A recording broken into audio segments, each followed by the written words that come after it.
I didn't believe in hazing guys. I would mess with guys, but I didn't believe in hazing just to haze. Yeah, sure. Right? There has to be a purpose behind, if we're doing any type of extra military activities, there has to be a lesson behind it. On that deployment, I guess I really proved myself. So I ended up becoming, I was the squad RTO. Yeah. And my job was to communicate with higher, with our command, back at our little patrol base, and then also air. I didn't know what I was dealing with. I didn't understand I was dealing with depression, anxiety, post-traumatic stress disorder. Like, I didn't understand that I was living with that stuff. What did the Marines give you, or being in the Marine Corps give you, that nothing else in your life could have? Taking those painkillers, thinking this is what normal people feel like. Yeah. You know? What a statement, man.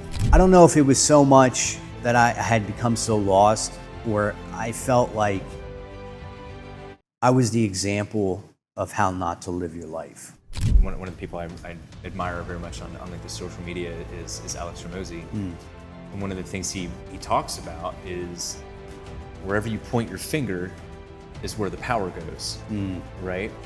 And when we're in those situations where we're a victim, it's constantly out there, right? So the power goes out there. So you have no power to change the situation. And until you can learn to do this, now you have the power to change things. I had to face myself for the first time. And I think that's really where I made the decision of like, I don't want to do this anymore. I don't know how I'm not going to do it anymore, but I'm going to figure it out. I can remember saying to the colonel, I said, I don't feel comfortable running this range. And he questioned me, he said, who are you? I'm Corporal Wright, and I'm your range safety officer, and I don't feel comfortable running this range. And I remember I got chewed out pretty bad for that later on. I was just jacked up. You know, I was depressed, I was anxious, I was very angry. And in that moment, all that stuff went away. This got real quiet, my mind got real quiet, and I just felt at ease. Hello, friends. Welcome to our next episode of the Prize Podcast, Mastering the Military Transition series. Today we have with us Justin Wright. Justin Wright is a Marine Corps veteran, did 2 tours over in Iraq, and is now an intervention specialist, yeah? Yes, sir. We're going to talk through the transition itself, what your experience was in the military, and we're going to try and pull out some useful tips and tricks this time. Does that sound good? Sounds great. All right, buddy.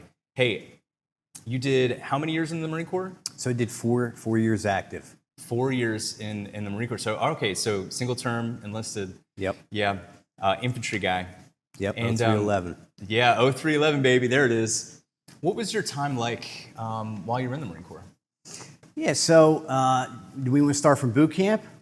Well, or from the fleet? You know what? Yes, because I remember you telling me you had some experiences over at boot camp. So let's start there. So I enlisted in April 3rd of 2006. Was in boot camp about 10 days later, and it was during the summer.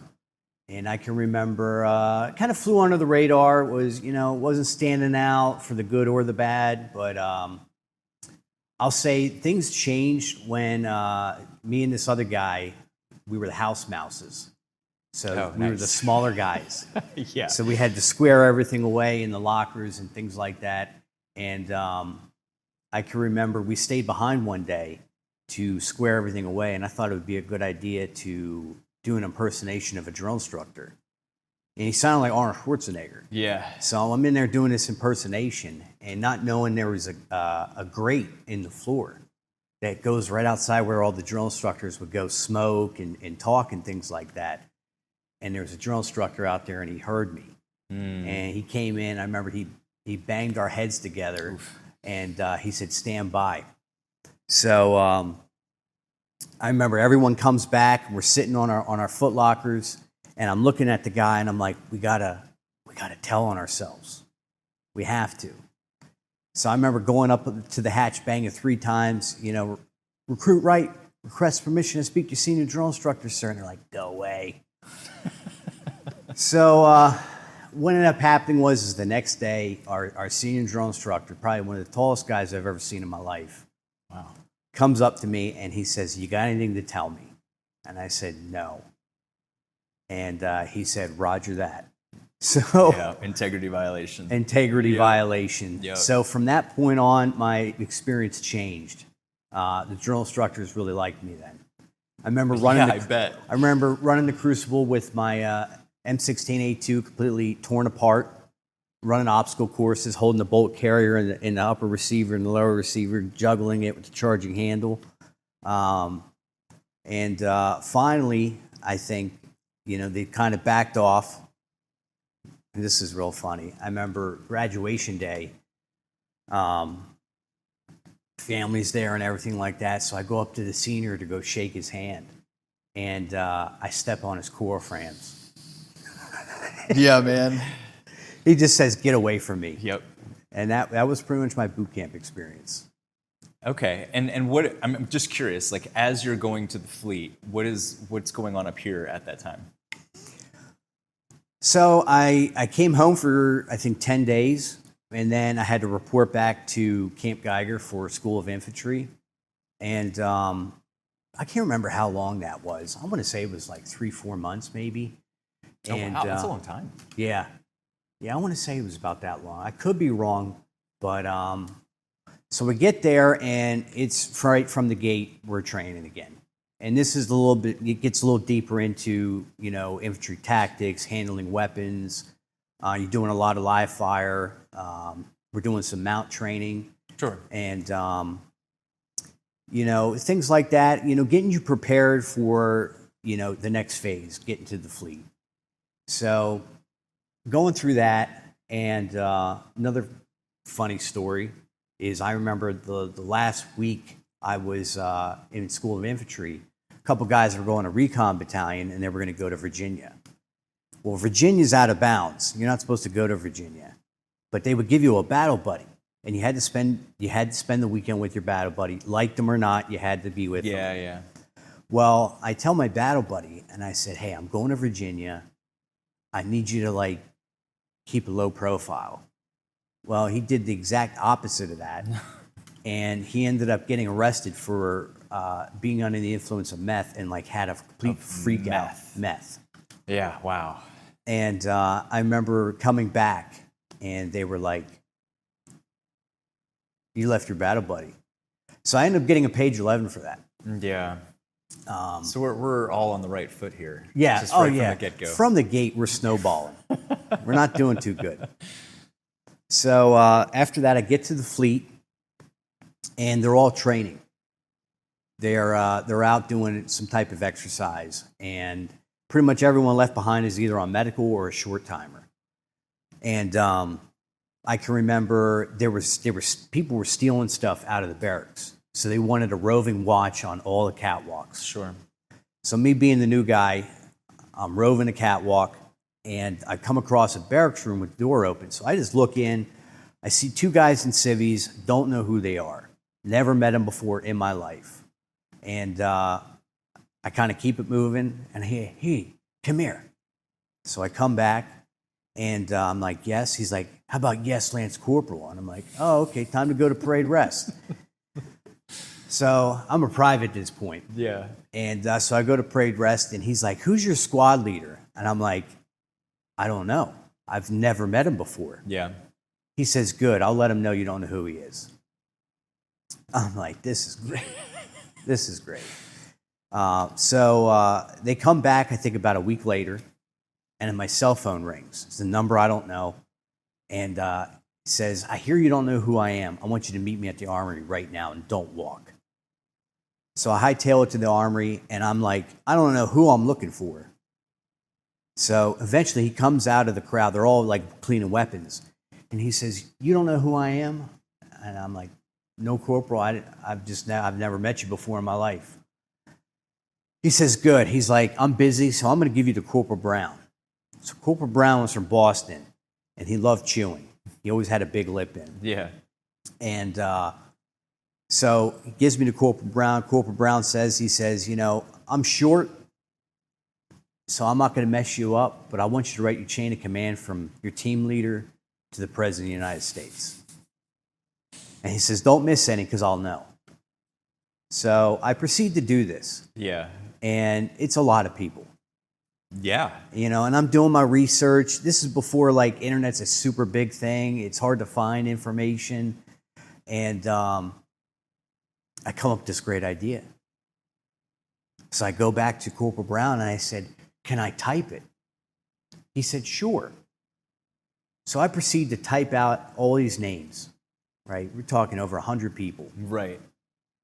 And I copy and paste it because he wants it 50 times. I copy and paste it, and it prints out a stack like this. So I wait a little bit, and I turn it into him, and he's like, this is great. Just have one question. How do you spell president? I had misspelled president and copied and pasted it throughout that. And so now I'm an integrity violator in the fleet. Oh, man. So that starts a whole new ball game. Yeah. Interesting. So all right. What I'm curious to hear from you is like, what did that do to you here? Because how old are you at the time? I think I was 21. You were 21. Yeah.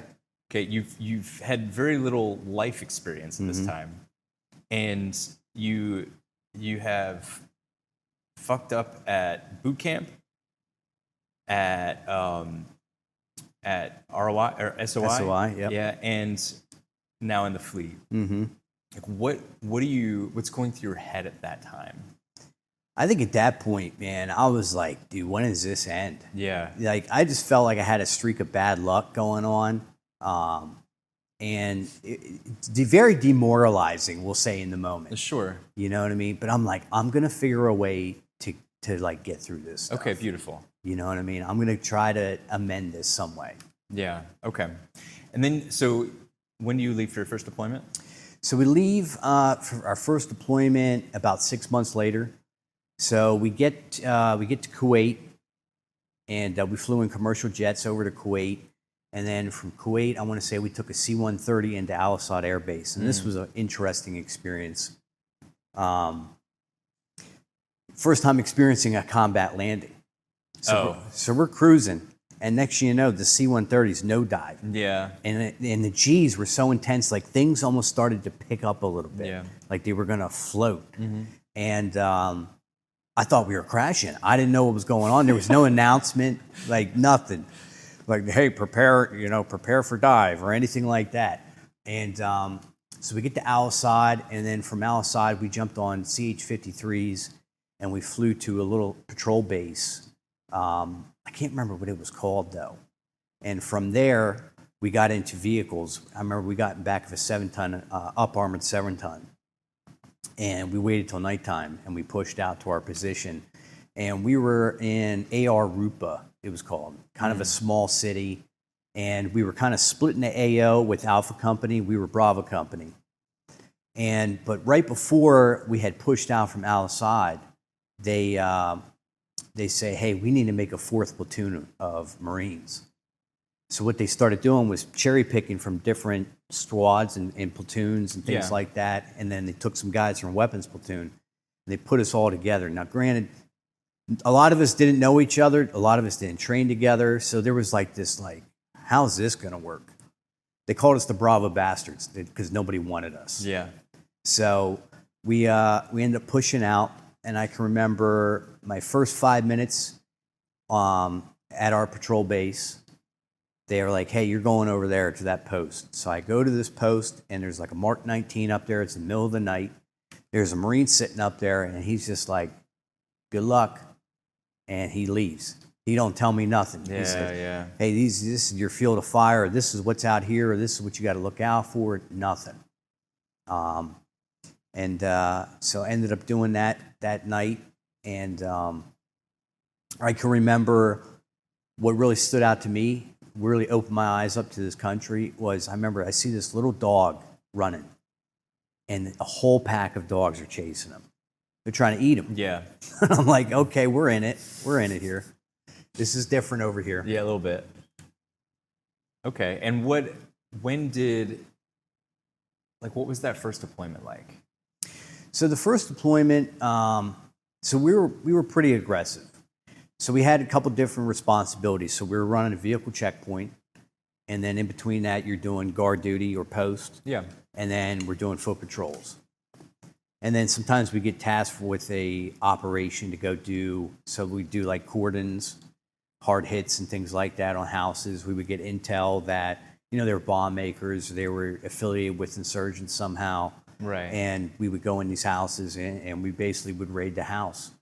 During the foot patrols, mostly was just for presence, let the enemy know, hey, we're here. Yeah. And I think that really benefited us to an extent because we were so aggressive. I mean, we were out there every single day. I think the unit we replaced wasn't that aggressive. And so basically things were okay in the beginning, getting our feet underneath us. So the main company was like in the city in a fob, and we were outside the city doing the checkpoint, but then we would patrol on foot into the city. And so what started happening was the local wildlife didn't really care for us, and they would try to attack us. So we would unfortunately have to shoot these dogs before they'd bite us. I mean, they're diseased and all sorts of stuff. Well, the insurgents took advantage of this and started putting IEDs in these dead animals. And so what we had to start doing was carrying gasoline with us to burn the dogs. That way they couldn't put bombs inside of them. We got attached to an operation with LAR once, and we were sweeping through these cities. And it was really weird, though, because we sat outside this village for like a good hour and some change, just watching cars drive away. And I remember being extremely frustrated with that. All of us were frustrated because, you know what I mean? We're grunts. We're like, there goes everybody who's no good. So we get into the village, and it's just women and children home. And I can remember going through all these houses, and anything that was there is gone. So we get to this last house, and my team leader's like, hey, did you check under the bed? I'm like, dude, everything's gone. He says, check under the bed. So I check under the bed, and huge cache. And inside his cache was a Thompson submachine gun. That's cool, man. And I remember we took all the weapons out. Now, at this point, we're tearing the whole house apart. We're finding hand grenades. We're finding everything. Oh, I'm sure, yeah. And we lay all the weapons out to take photos of them and things like that and catalog them. And I remember the colonel comes over from LAR, and he's like, oh, that's pretty cool. Picks up the Thompson submachine gun, clears it out, and he's like, have a nice day, and walks away with it. Yeah. So it's probably sitting on his wall somewhere. Right, I'm sure. But the biggest thing with that first deployment was the IEDs were the biggest problem. I mean, we got shot at a few times, nothing too heavy. Remember one time a guy, he engaged us, ran into a mosque, and there was like nothing we could do. Rules of engagement had really shifted. They were starting to turn more towards like the police action type stuff. Yeah. Hearts and minds. Right, the hearts and minds. Yeah. I can remember if we broke stuff, or if we engaged a vehicle that got too close to us, we would have to fill out a claims card. Wow. And things like that. So that's pretty much how that first deployment went. Okay, so it sounds to me, if I were to paraphrase here, the IEDs were probably something that stuck out to you a bit because you don't really know what's going to happen when. And I remember per our conversation before too, like after you started burning the dogs, the insurgents started getting a little creative with that as well.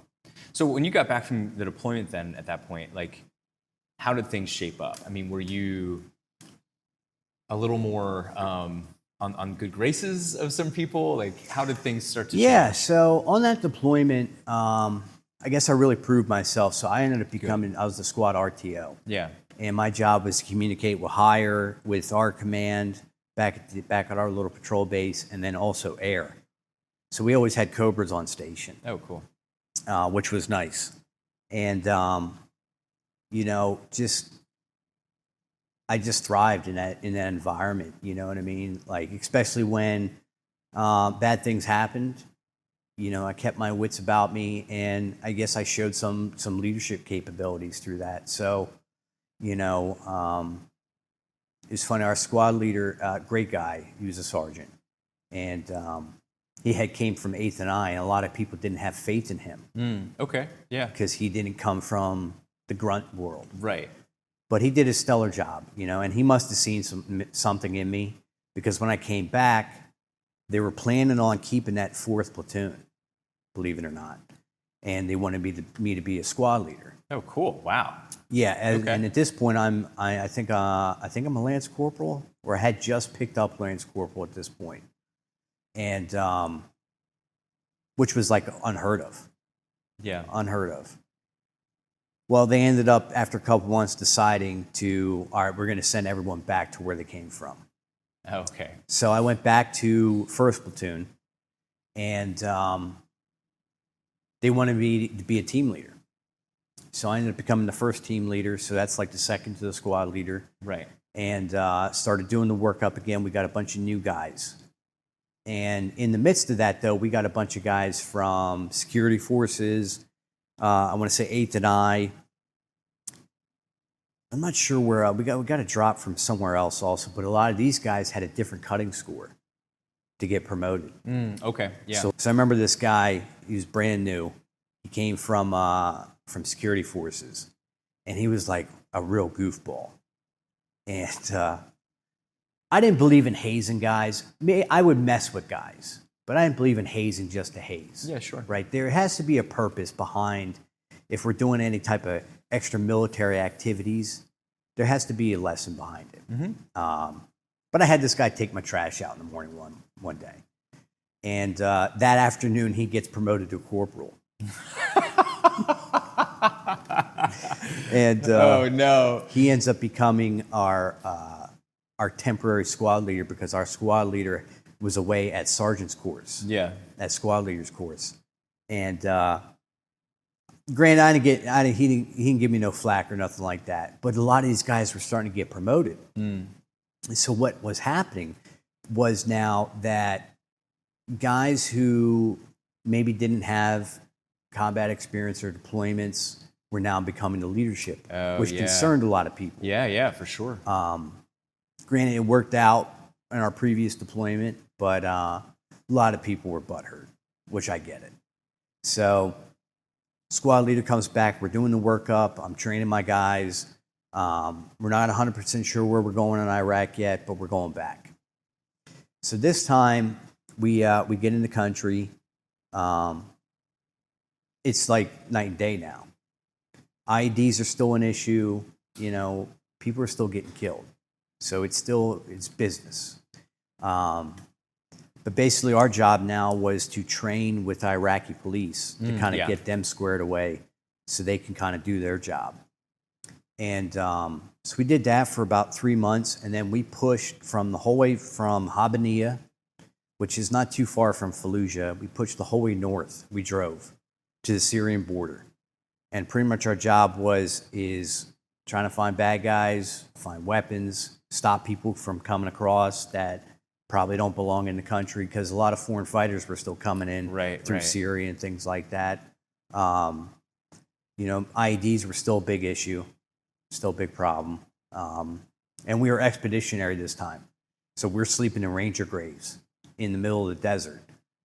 If we got lucky, we got to sleep in a structure somewhere.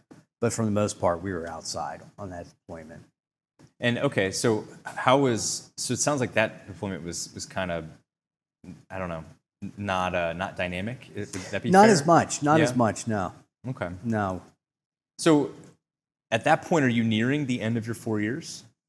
I'm pretty close. I'm going to say I think about 3 years in, and I think by the time we came back, I had a little under a year.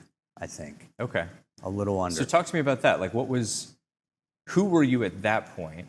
Because I know combat deployments, talking to like Freddie and some of the other people, like the effects that it has on them, obviously with whatever trauma they experienced at that time, can manifest in different ways. Mm-hmm. How did it manifest in you coming back from maybe that second deployment?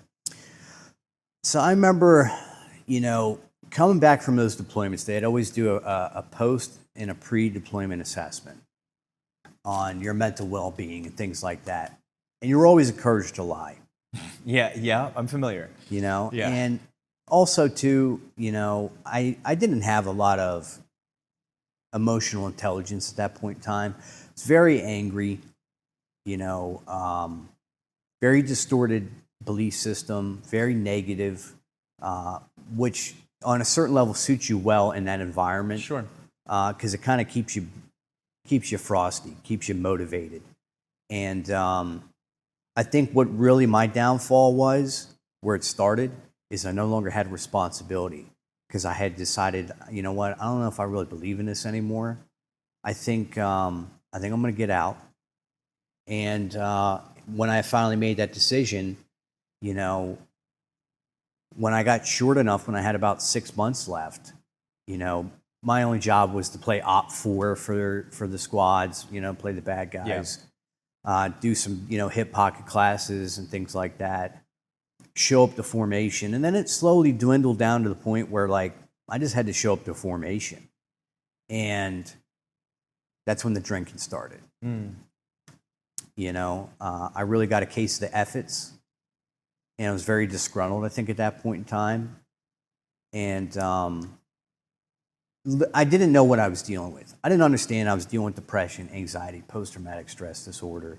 Like, I didn't understand that I was living with that stuff. Sure. But, like, I always think of, like, when you're in it, right? I think about people like, how can people do the things they do? But when you're in it, that's the culture, right? You don't see it. And I think when you get removed from certain things, you still don't see it, but it affects you differently. So those last couple months, I started drinking a lot. And, I used to be really responsible. I'd only drink on the weekends. Maybe a weekday here and there. It depends. Yeah. But it was never heavy. But when I no longer had responsibility, it became a daily recurrence, to the point where I'm showing up to formation still drunk. And I can remember I ended up back on the radar because they had a company-wide PT session. Oh, no. So I show up to formation half drunk, and they go take off on their run. I walk back to my room. So then, like, an hour change goes by, and that guy that I had take my trash out when he was a Lance Corporal, he had become a sergeant now. Oh, wow. Okay. And he comes, knocks on my door, and he's like, "Hey, first sergeant's looking for you. The whole company's getting PT'd until you show up." Oh, no. Yeah. Oh, Yeah, no. yeah, You're yeah, that guy now. I'm that guy. Yeah, yeah. So I come walking out, and our first sergeant at the time had just came from the drill field, so he was intense. Yeah. He's like, "Sprint." So I run over to him, go to parade rest, and he says, "What's your deal? You don't think you have to PT?" I didn't really know what to say. And my platoon sergeant comes over, and first sergeant's like, "You know this Marine?" He's like, "Yeah, that's right. He's good to go." He's like, "You don't have a problem with him?" He's like, "No, he's squared away." He's like, "All right, roger that. Come see me later." So I think the first sergeant now, he saw something was going on. Yeah, sure. So he took an opportunity to kind of try to mentor me. Oh, good. And, he's like, "What do you got? What's going on with you?" Well, like I said, I lacked insight. I just figured I was a short timer and I just didn't care. I was like, "Nothing really." He says, "You're fine. You're good to go." I'm like, "I'm good to go." And that was that. And that's when drinking continued. And, there was some painkillers thrown in the mix there. And I can remember, I think we talked about this before, I can remember taking those painkillers thinking this is what normal people feel like. Yeah. What a statement, man. Yeah. Let's flip that on its head. What were you feeling like during the course of a standard day that would make you think that that's what normal people feel like? I was just jacked up. I was depressed. I was anxious. I was very angry. And in that moment, all that stuff went away. This got real quiet. My mind got real quiet.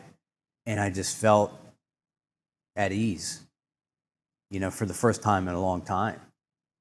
And the problem with that is, I'll say this, I believe I was born with the disease of more. So anything that feels good I have a problem doing in moderation. Sure. Now, granted, I didn't understand that at that point in time, but I wanted to continue chasing that feeling. And how much of this do you think was like you brought into the military, and how much of it do you think was contributed while in the military? Well, that's a tough question to answer. I don't really know. I really don't know. I think a lot of times when we deal with trauma, we look external for answers. Right. Yes. Things that make us feel better, and it could be from spending money to sex, to prestige, and substances is a big thing. The Marine Corps, drinking is like, it's good until you get in trouble, and then it's like, oh, what are you doing? Yeah. But it's condoned. Right. It's encouraged. I mean, we have entire balls where the whole purpose is to look nice and drink the grog. Yeah. I got you. So you were also telling me about a time at a range where there was a probably pretty significant event that occurred. Can you walk us through that? Yeah, absolutely. So this is one of those opportunities where I was a training officer. I was a range safety officer. And basically my job was we were going to do a live fire range. We were going to do bound and movement. And a lot of the new guys have never done anything like that. They did a little bit, maybe SOI and things like that, but this was a little different. And so basically my job is to make sure everyone stayed in their lane when they were bounding. So one Marine stays, one Marine's moving. That one sets, and they just bound up to the target. And just to make sure no one gets in front of each other and everyone's being safe. So me and this other Marine were sitting on a berm. I think I'm smoking a cigarette. There's a formation to my right, and they're handing out ammunition. And a couple minutes goes by, and I hear a shot go off. And I'm like, that's strange, because no one should be around in the chamber condition 1 until they're in front of me. What just happened? So I look over, the formation disperses, and I see a Marine laying out of a porta-john. And in the moment, I didn't quite fully understand what happened, but I just remember just like how we deal with stuff, with the dark humor. I remember looking to the Marine to my left, and I said, that's why we don't go to the field on the weekends. And that's just like... Yeah, I get it. You know what I mean? Coping. And I can remember they came out and NCIS shows up. So I had to walk past the body. And I remember going to go walk past it and say, don't look at it. You don't want to look at it. Well, I looked at it, and I didn't know who it was. So pretty much what happened is he got his ammunition, and he went in the porta-john, and he shot himself. Yeah. Don't know why. I can remember that impacted a lot of people. Yeah, I bet. Because it's one thing to lose Marines in combat, because you have something to let that anger out on. Absolutely. There's a different external source. Right. With this, it's like, we just had a Marine take his life. What do we do now? Yeah. And there was a particular officer that made a comment, yeah? Mm-hmm. So the battalion commander, which we'll leave unnamed, comes out, and he tries to do this big motto speech about, you're going to see dead Marines, get used to this. Yeah. And being as a range safety officer in the moment, I didn't feel comfortable running the range. Absolutely. We had 19, 20-year-old guys who just probably seen their first dead person. And I can remember saying to the colonel, I said, I don't feel comfortable running this range. And he questioned me. He said, who are you? I'm Corporal Wright, and I'm your range safety officer, and I don't feel comfortable running this range. And I remember I got chewed out pretty bad for that later on. But they ended up canking the training. Yeah. Which was good. Yeah, absolutely. Because it wasn't safe. Yeah, I would say so. I would say that probably had quite an effect in a lot of ways on a lot of people, probably yourself included. Would you agree? Yeah, it definitely impacted me. Since coming back home, I'd say I think I've lost count, but it's at least 20 guys that I served with that we'd lost either to addiction or by their own hand. Wow. That's significant, man. Yeah. So, all right, you come home, and like, what starts happening? Drinking's already starting to become an issue. Yep. You're already dabbling with drugs. Like, what starts happening at that point? So at that point, this is a heck of a cautionary tale. I remember getting into a relationship with someone, and the thing about relationships, you know, I never really thought things through when it came to relationships. Like, I always thought that the one I was with was the one. And I got in this relationship, didn't fully understand this person and what they were about, what they were involved with. And they had a painkiller habit. And just so happened that, you know, painkillers work for pain and emotional pain. Absolutely. And so over time, I started dabbling in these things every once in a while. And the thing about addiction is it gets the hooks in you. And next you know, it's every day. Yeah. And now you're hooked. And the progression of that happened really quick. I think in one summer, my plan was to take the summer off, enjoy the summer, and then become a police officer. Well, that summer turned into 7 years. Wow, that's significant. And what was that 7 years like? So I would say the first year when I got out, I can remember a lot of people would tell me something is wrong with me. Like people I knew, people I'd grown up with, my family, like something was off. And I'm like, I'm fine. Like, what are you talking about? Yeah. And so I dove deep into this addiction. It got a hold of me pretty bad, and I went from doing painkillers to doing heroin to doing whatever you put in front of me. And it got to the point where I'd go to any extent to continue that habit because of the fear of the withdrawal. And also the positive feelings that would come with it, you know. And that went on for about 7 years. So, okay. I am curious, what did the Marines give you, or being in the Marine Corps give you that nothing else in your life could have? I think what it gave me is it gave me a sense of duty. Even though I was a heck of an integrity violator, it gave me some integrity. You know, and a lot of people go to discipline. For years, I've lacked discipline. I lacked it. I'd say today, though, we have some discipline. Would you say you lacked it, or would you say maybe it just wasn't in a structure that was useful? Yeah, that's a good way to put that. You know, I think all my energy for a long time went towards the negative, that anything positive was just pushed to the side. Because you had discipline about taking the painkillers, right? Yeah. Yeah. I find that an interesting distinction, right? Because I think that a lot of us, I've heard before, there's plenty of people that think that the discipline goes away. But I think that discipline is either malformed or no longer put towards a useful end. So was there anything that prepared you for getting out of the military? So I remember, I think there was like a week period where you had some classes about, hey, do you want to go work on an oil rig, or do you want to become an Onslow County sheriff? But there was nothing like, hey, if you have these things going on, you can get help. And I can remember... Do you think you would have heard it if there was? Well, I'll tell you this, and you know, I forgot about this point, is I was real short at this point. I think I had like 2-3 months left. And my unit was working, they were getting ready to go to Afghanistan. And I remember going to my command, because something happened where I was like, something's not right. Something's not right.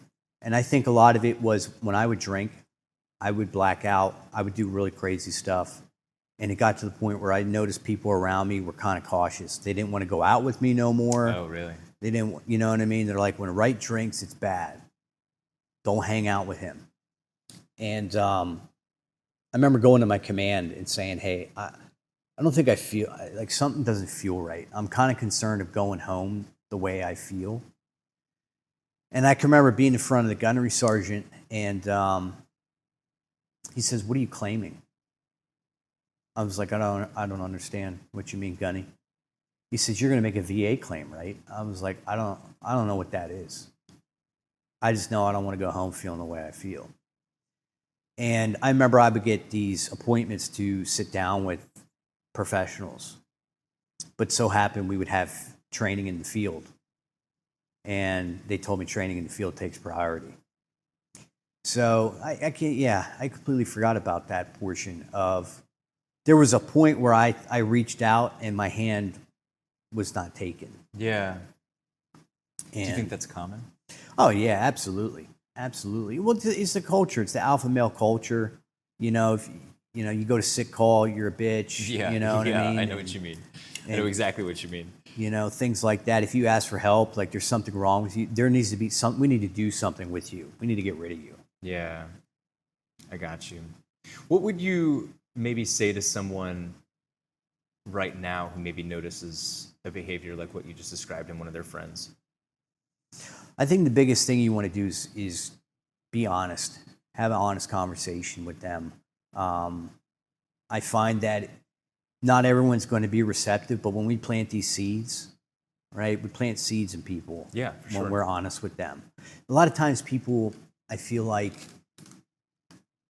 they tiptoe around military and veterans because they're like, I don't want to set you off, but I see all these things going on with you. So then nobody says anything. Right. And then something detrimental happens, and they're like, I didn't see this coming, or I wish I would have said something, you know? Yeah. And what would you maybe invite them to say? I would say, I see what's happening. I see what's going on. I'm here to help you. I want to help you. I'll do whatever it takes to help you, And I think also coming with resources is important, because it's one thing to want to help, but then not know what to do. They're like, yeah, I want to get some help, but we got to know where we're going to send people. I totally understand that. And where would they find those resources? So it depends. So like pretty much what I do for a living is I'm a resource guy. And do we want to dive into that? Well, maybe just give like a quick. We'll get there, but okay. I mean like a quick where could someone start to find resources? I think for our military and veterans, you're going to start with the VA. Start with the VA. There's also a lot of military and veteran nonprofits in the area. You can just Google them. I know of quite a few that would be willing to help. And what I find is if they can't do it, they're going to find someone who can, who's going to help. But I think starting at your local VA is your number one stop. Okay, thank you. So for at this point, you're in it now. Mm-hmm. 7 years, man. It's a long time, right? Mm-hmm. Like, what was it that made things change? Like, what was maybe bottom, or what was the thing that woke you up? So, finally what happened was the addiction had gotten so bad that I would get so desperate that I'd be willing to go to any length to get $1 to get the next one. At that point now, I'm alone. I have spent time in Kensington,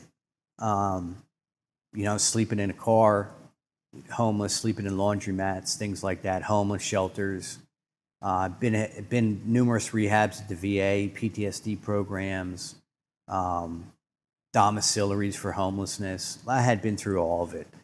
And the thing is I don't know if it was so much that I had become so lost, or I felt like I was the example of how not to live your life.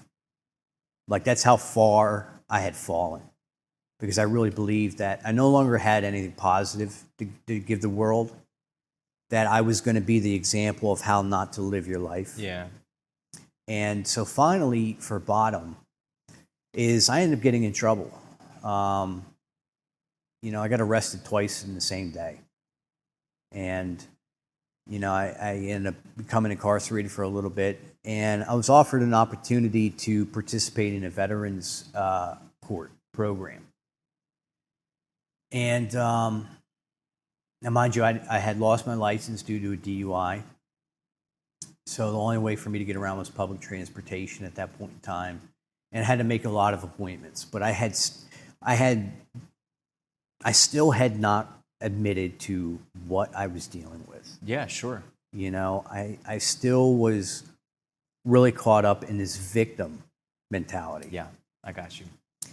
And so finally, I think rock bottom was, fortunately, I did not graduate that veterans program.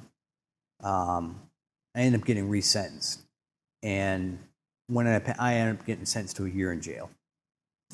And I can remember being in there and spending a lot of time exercising, reading books, and eating, and staying out of the way.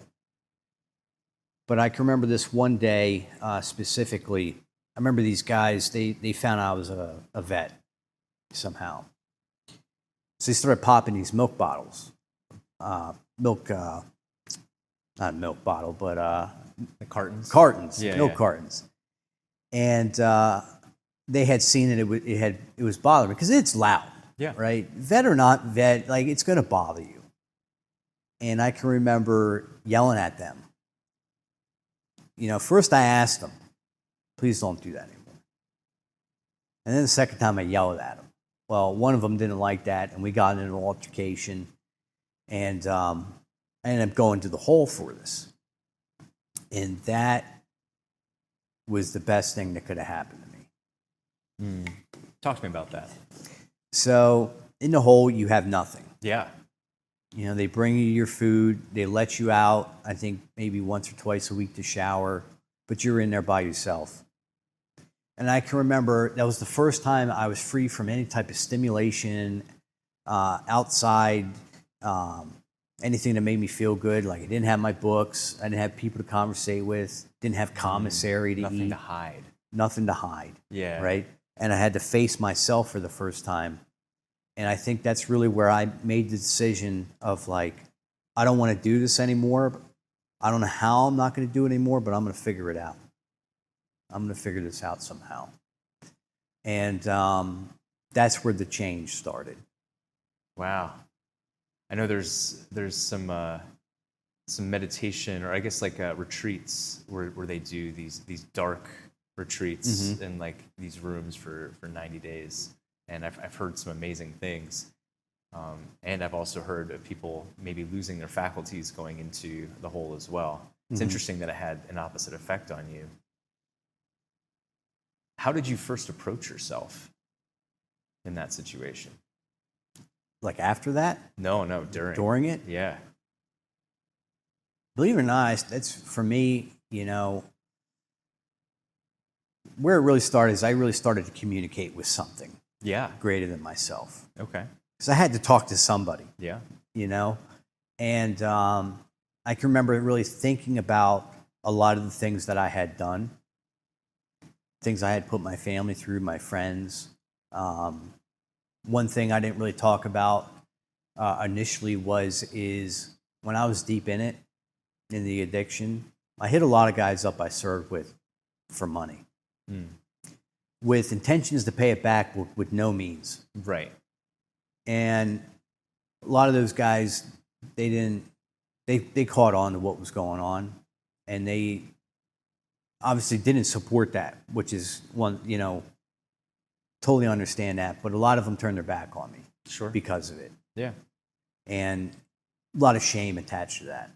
So I was able to start making some peace with some of these things. And that was really healing for me, because I think a lot of stuff that was attached to the anxiety, the depression, the PTSD was also shame. Yeah, absolutely. And moral injury, and like going against all my human nature. Okay, so you were discovering who you were and becoming more congruent with that. Mm-hmm. Was there any sort of like deep work that you were doing at that time? Like anything structured, or was it just literally? It was literally me in the walls. Yeah. And communicating with a higher power, if you want to call it that. Okay. So what happened after you got out? So finally, after I did my time, I got released to a program in Quakertown. And I remember I had burned all the bridges. No VA would take me back. No rehab would take me. This was the last straw. So I remember going to this program, and during the intake, they stopped and they said, "We're really confused why you're here. You seem like you can take care of yourself, and other people here can't. And we're just really confused of why you're here." And I said, "Well, I was sent here. I have a drug problem." They're like, "No, we get that, but this place for people with like traumatic brain injuries and maybe some severe mental health." And I knew in that moment, like, this was it. This is the last stop. There's no more chances. So stayed there as a residential program. Stayed there for, I don't know, I want to say 9 months. And what did it do for you? So what I would do is I would just stay there and eat meals there, but then during the day I would go to outpatient, intensive outpatient. Yeah. And basically that was group therapy, one-on-one therapy, for the substance use and the mental health and things like this. So they kind of attacked both at the same time. Right. Which they say now is probably one of the better ways to go about things, because people are always, what do you treat first, the mental health or the addiction? It's holistic. But what if we do both? Yeah. And so I started doing that, and I had plans to go back to where I came from once I completed this program. I don't know why, because it was comfortable, I guess. But then something was like, stay here, and I listened to it. Yeah. And eventually I completed that program, and I moved into my first apartment. Not my first, but moved into an apartment. Yeah, since then. And tell you, my landlord really took a chance on me. I'll always be grateful for him. I remember, I was very transparent with him. So I got huge gaps in my employment, residency. I have a history. And he says, "I'm going to give you a chance." So you went from being an integrity violator as a trend to really owning something and having integrity. What would you say that bit of honesty did for you in your own recovery? I think that's where a lot of healing started, was to being honest with myself. Because I had been dishonest for so long about things. Denying what I was dealing with, denying what I was doing to people, what I was doing to myself. I always never thought of myself. You know what I mean? It never thought of my well-being. It was just, what can I do next to feel better? What can I do to feel normal? Pure survival. Right. Animalistic type stuff. Absolutely. And, eventually that honesty really opened things up where I could tell people who I really was. And that's where healing really started. Was that hard? At first it was,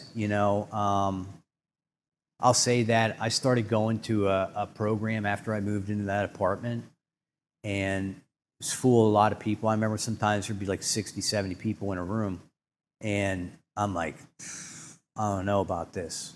This is a lot. And I would sit in the way back. As soon as it was over, I would leave. I wouldn't talk to nobody. And I remember eventually I got cornered by these two guys.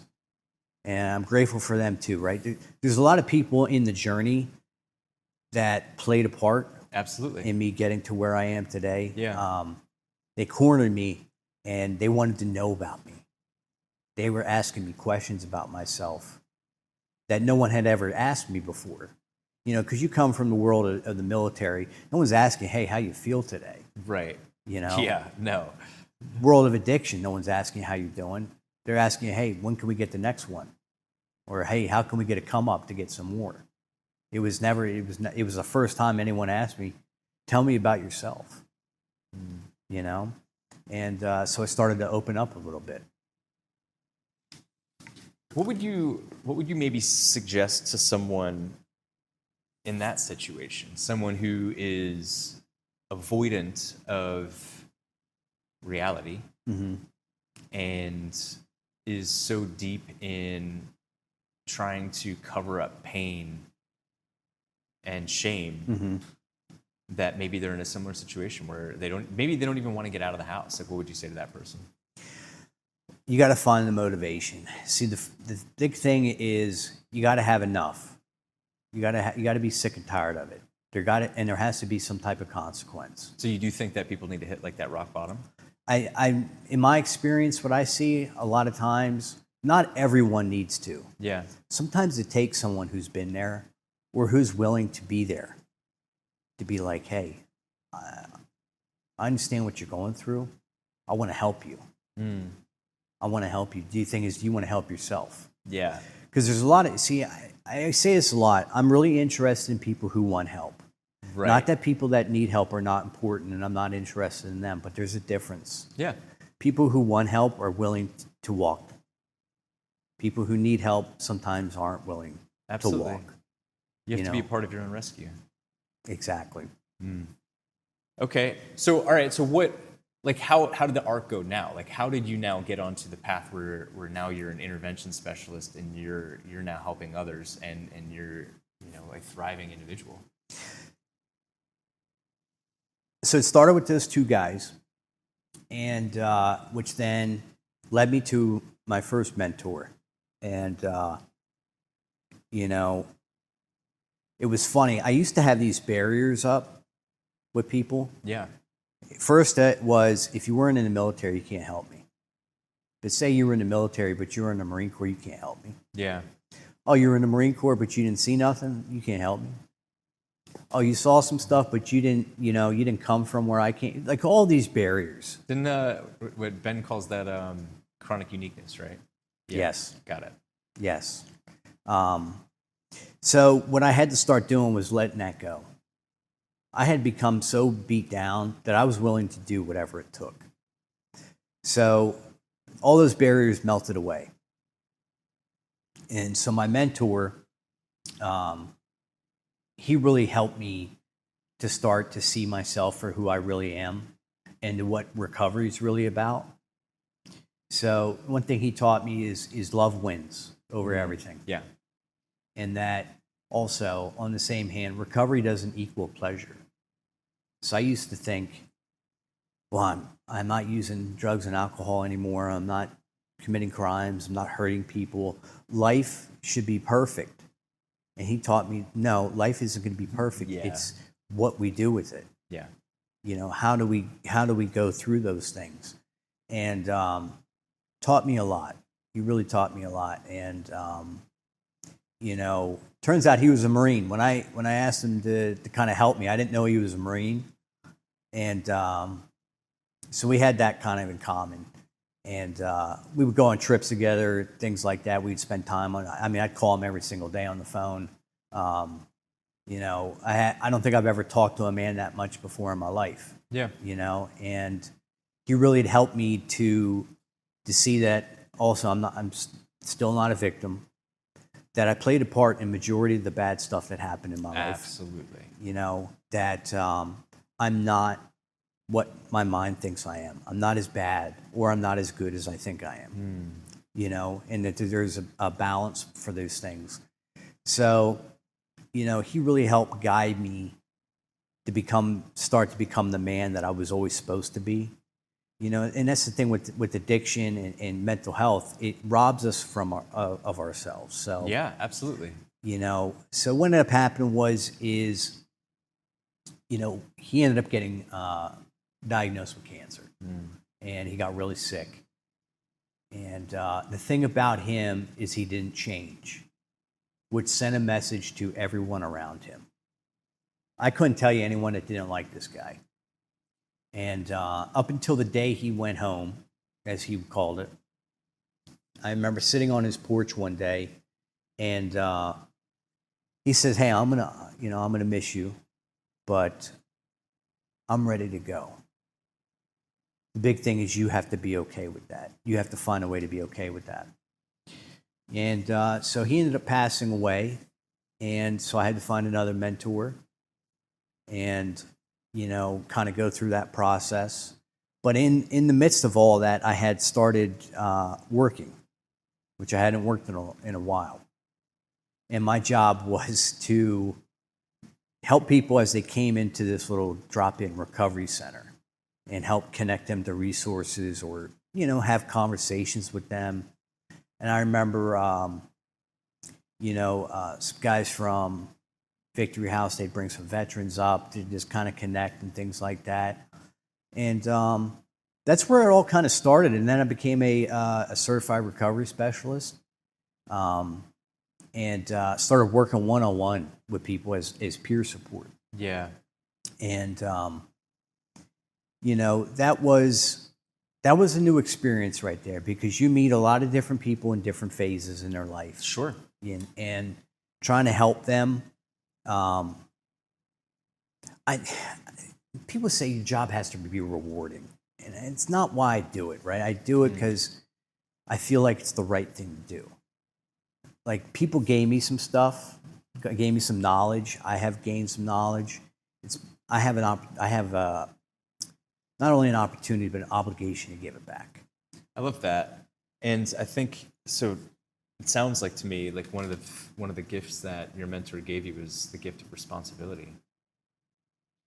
I think one of the things that I resonate very deeply with when one of the people I admire very much on like the social media is Alex Ramosi. And one of the things he talks about is wherever you point your finger is where the power goes, right?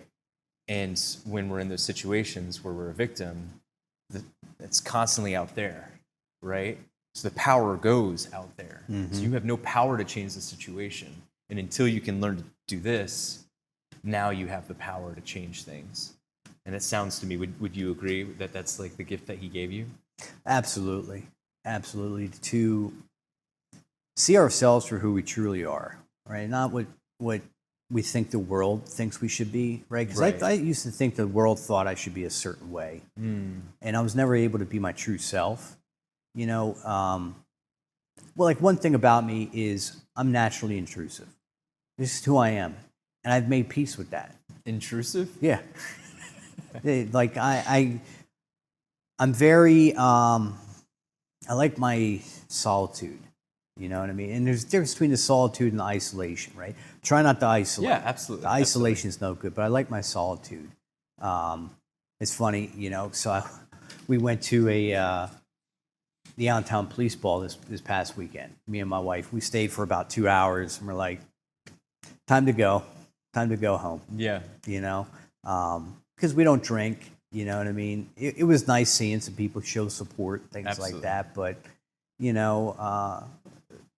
I like my solitude. I understand that. Yeah, I mean, I understand that. I think that actually having the time to sit and think, which it sounded like the whole did for you, sets a precedence because it allows us to really know ourselves if we allow ourselves to know ourselves. Right.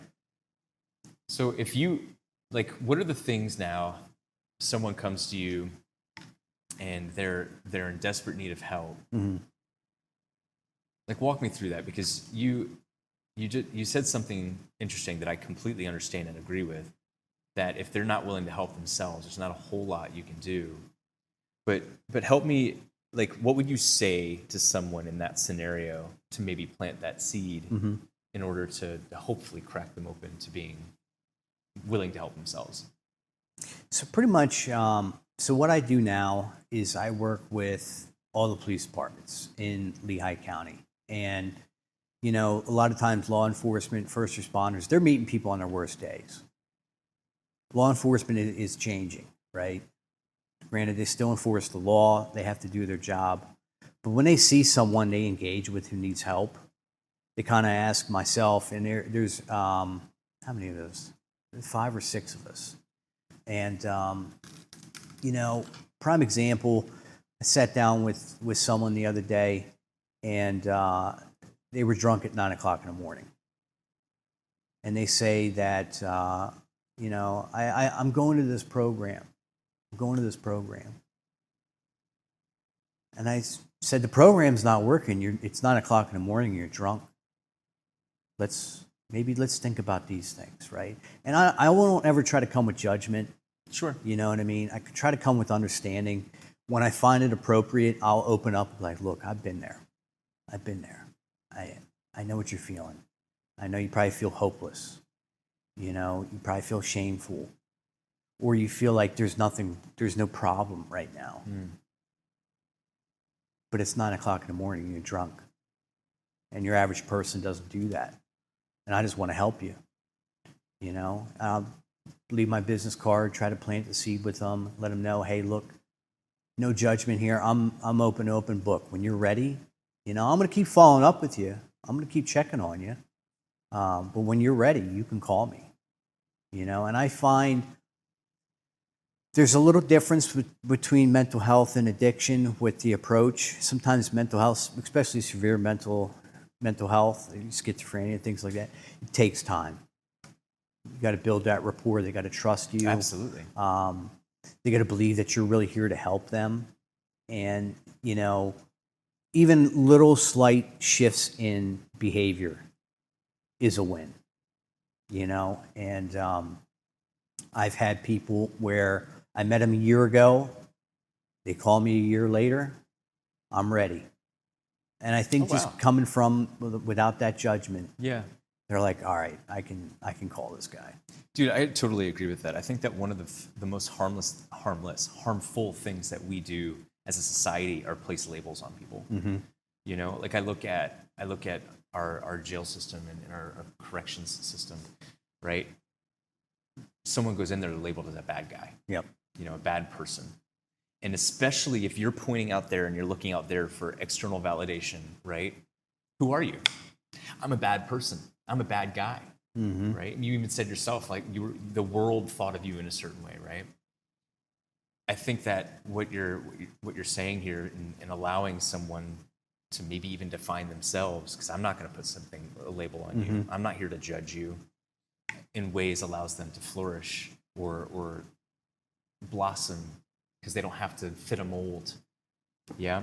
Yep.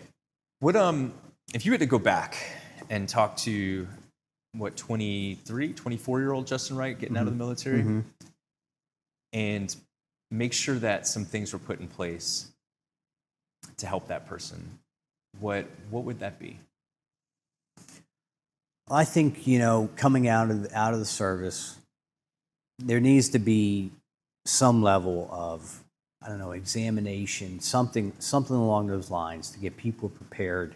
That way you're not walking out the door with severe substance use and severe mental health going on and, you know, you just nosedive. One big thing, and I left this part out, that summer before things got really, really deep, this is where, you know, you've always got to ask somebody else about things. And the reason why I say that is because you can believe a lie really quick. So I remember I was touring a college, and I was going to go for criminal justice, use the GI Bill and all that. And I remember walking around with the lady, and I don't know how it came up. She asked me if I have a background. I said, oh, I had some juvenile stuff, like underage drinking and things like that. She's like, oh, can't be a police officer. Oh, man. She planted a limiting belief into you. Yeah. Wow. And see, and that's one thing where a lot of my life, I believed lies people told me. Yeah. You know, when I was in school, right, teachers told me, oh, you're not going to be like all the other kids. You know what I mean? You're not going to function in life like everyone else. Right. You know, because I had behavior issues. I was bored. You know, yeah. I learned about the Civil War every year. I never got past it. I was bored. Yeah. And they put labels on me. Absolutely. And I believed those labels for years. Yeah.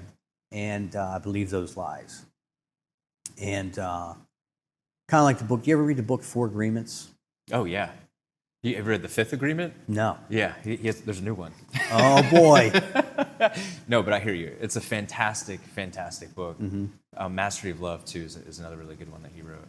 Sorry, go ahead. No, you're good. What were you going to say about it?